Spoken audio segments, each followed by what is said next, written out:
The Illuminati wanted to create an American Civil War. The United States was getting too big and too rich, so they wanted to divide and conquer.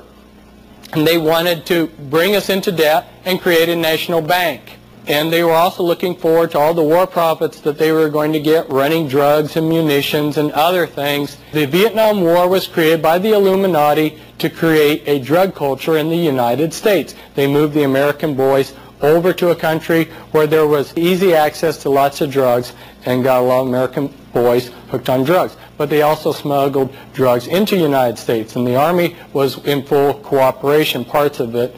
Now, the United States military has a lot of handbooks. This is a handbook for chaplains. It explains those religious groups that are recognized by the United States military, and in this book are a number of witchcraft organizations, including the Church of Satan. The Illuminati are Gnostics that have a dualistic belief of balancing their good deeds with their bad deeds. That's why some of the greatest philanthropists are also some of the biggest Illuminati Satanists.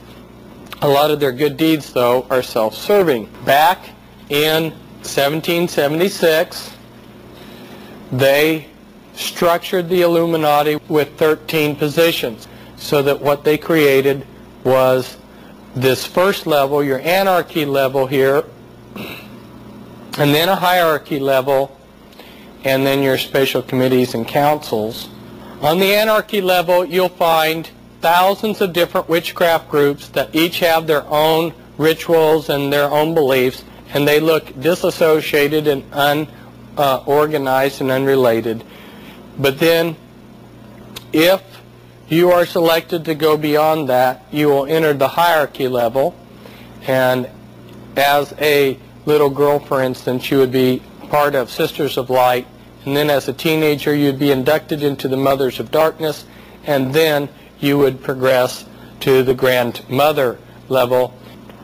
Over here, you see represented again that same three-tiered pattern that I was talking about. And this is the Satanic Brotherhood, which is organized in hubs. If you were to follow the life of somebody that was inducted through one of the Illuminati orders, like the Order of the Skull and Bones, you'll see that they are tapped as a candidate for first year or knight, and a patriarch may rise to leadership within the Skull and Bones. From there, you'll see that they progress to the Council of Foreign Relations, whose equivalent is the Royal Institute of International Affairs, then to the Round Table groups, and then to the Pilgrim Society. The Pilgrim Society is far more powerful than Council of Foreign Relations, although very few people know about it and talk about it. Study group, or wise men group, is called Majesty 12, and originally it was set up 6 men from the Executive Committee of the Jason Society, 6 men of the Executive Committee of the Jason Group, and 6 men of other key positions, along with a chairman. And this group, on their classified papers, has the word magic, M-A-J-I-C, stamped on it. But they can't make all the decisions. So they pass some of the decisions on to the policy planning groups, which I've listed over here: the Council of Foreign Relations, the Trilateral Commission, the Brookings Institute, the Business Roundtable, the American Enterprise Institute, the Population Council, Resources for the Future, and the Urban Institute. But those people can't make all the decisions, so they pass them on down the line, some of them on down the line, to the research policy planning groups, such as the RAND Corporation, the Stanford Research Institute, and the Hudson Institute. Now, how does this work in actuality? Let's say the Illuminati have made a decision as to something they want to implement. They'll get somebody, say the president, to announce, we have a problem. We need to initiate a government study of this problem. And then they will pour millions of dollars into a government study, and maybe after 10 years come up with a large number of findings that are printed in these thick books that even researchers like myself don't wade through. And the bottom line is the decision that they had decided upon long ago. And then they get their opinion makers, government councils, national news medias, and intelligence agencies to help them out, to make it appear like there's grassroots support at different levels. And so the legislators say, we had this problem, we did this study, this is the best advice, and they pass a law.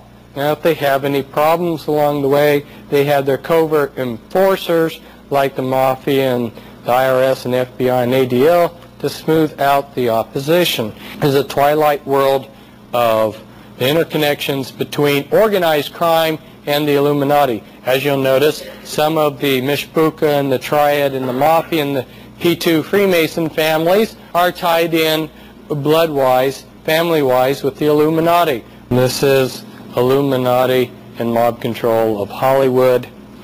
And of course, you'll notice that very important part of that was Music Corporation of America, who got sweetheart deals from these groups here. Go through and look at who's in charge of things, you'll find lots of Illuminati names. And this is Federal Reserve, and you'll notice Illuminati names: Rockefeller, Russell, Peabody, Reynolds, Warburg, Pine, Morgan, as original stockholders of the Federal Reserve. There was a family named Bauer, and they had this hexagram amulet on a red sign to protect their house, and they were named after this sign.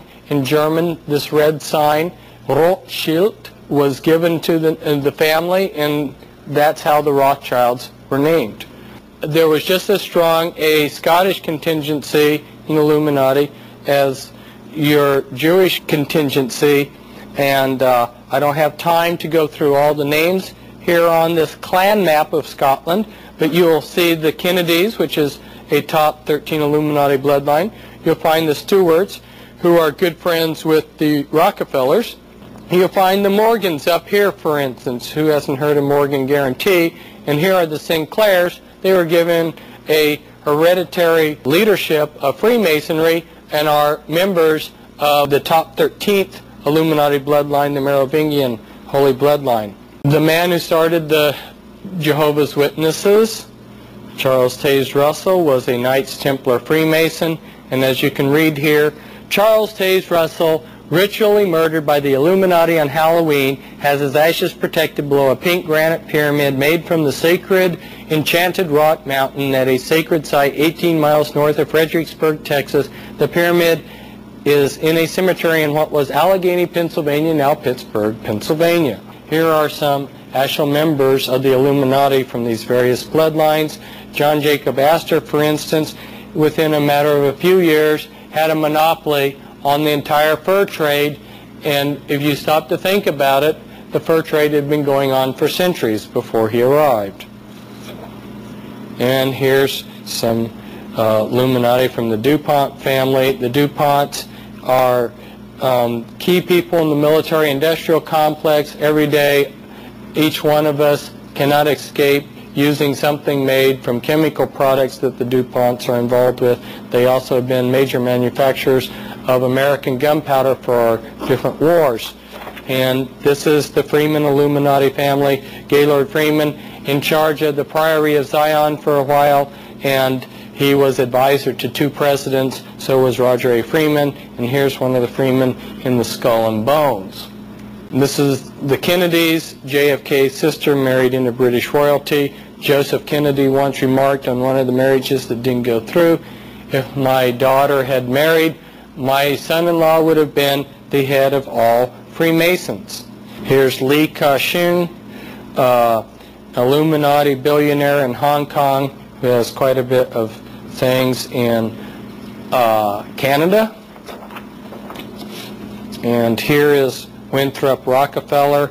He supplied money to finance Clinton. He is reported to have the world's largest porn collection. And then here, Adolf Hitler and his grandmother. His grandmother was impregnated by the Rothschilds in Vienna, and then Hitler's father was paid money to change his name from Schicklgruber to Hitler.